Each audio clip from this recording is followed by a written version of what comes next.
అండి మహాదేవ్ చూసారా, ఇది వరుణా నది.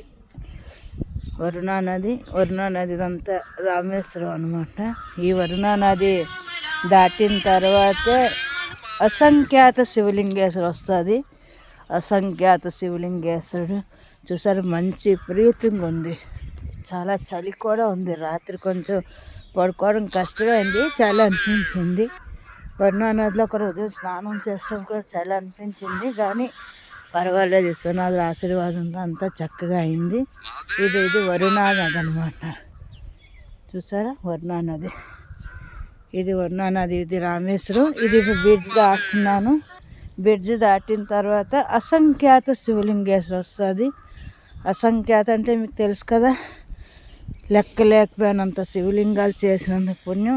అలాగే హనుమంతుడు ప్రతిష్ఠించింది కూడాను. చాలా ఈ శివలింగం కూడా దర్శనం చేసుకోండి. ఇది చేస్తే మీరు అన్నీ చూసినంత.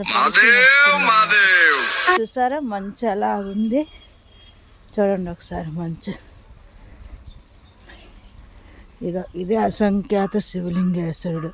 ముందు మేము ఇలా దిగేవాళ్ళు, కానీ ఇప్పుడు ఒక భక్తురాలు ఆశీర్వాదంతో ఈ బ్రిడ్జ్ అయ్యింది. అందుకే ఈ బ్రిడ్జ్ మీద నుంచి వెళ్తున్నాము.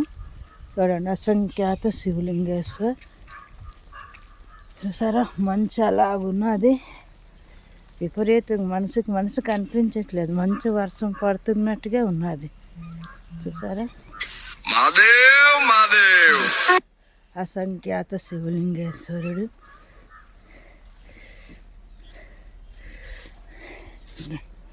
నందీశ్వరుడు, అసంఖ్యాత శివలింగేశ్వరుడు.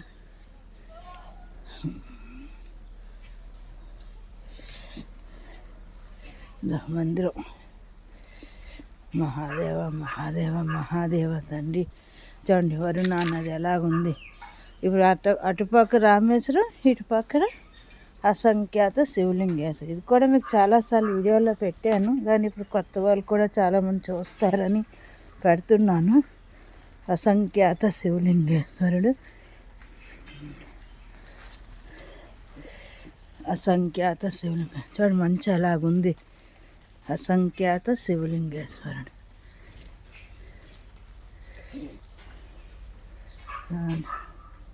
నందీశ్వరుడు, అసంఖ్యాత శివలింగేశ్వరుడు.